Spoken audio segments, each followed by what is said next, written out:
hello बंधु बान्धवीসকল কি খবৰ আপোনালোক আশা কৰো আপোনালোক সকলো ভালে আছে বৰ্তমান মোৰো ভালে মই মোৰ কেনয়িং গোলাপ ইউটিউব চেনেলটোলৈ পুনৰবাৰ আপোনালোক সকলোকে স্বাগতম জনালো আৰু এটা বিশেষ ভাল খবৰ হেহে ভাবিলো আপোনালোক সকলোকে জনাও আমাৰ মৰিগাঁও আৰু লগতে অসমবাসী ৰাইজৰ বাবে বহুত এটা ভাল খবৰ মোৰ স্ক্ৰিনত যে দেখিছে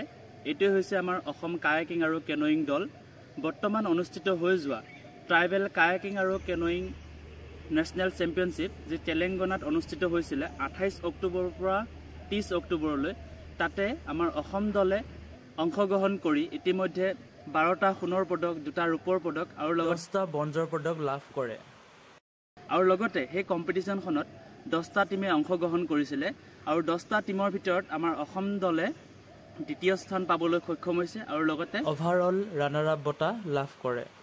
আৰু হেহে ভাবিলো আপোনালোকক ভিডিওটো যোগেদি জনাও আৰু লগতে যেতিয়া আমাৰ অসম দলৰ খেলুৱৈসকল আমাৰ অসম আহি পাব তেতিয়া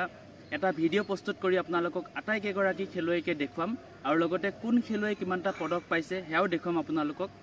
আৰু লগতে আমাৰ এই অসম দলে তেলেংগানাত অনুষ্ঠিত হোৱা কায়াকিং কেনয়িং নেশনেল চেম্পিয়নশিপত 17 গৰাকী খেলুৱৈ অংশগ্ৰহণ কৰিছিল আৰু আটাইকেগৰাকী খেলুৱৈ পদক পাইছে তাৰ বাবে মই মোৰ ভিডিওটো যোগে তেওঁলোকক বহুত শুভেচ্ছা জনালো আগন্তুক দিনত আৰু খেলৰ জগতখনত যাতে আৰু এনেকৈ আগুৱাই যায় তাৰে কামনা কৰিছো আৰু লগতে এইখিনিতে আপোনালোকে মোৰ লগত ভিডিওটো শেষলৈকে চাই থকাৰ বাবে বহুত ধন্যবাদ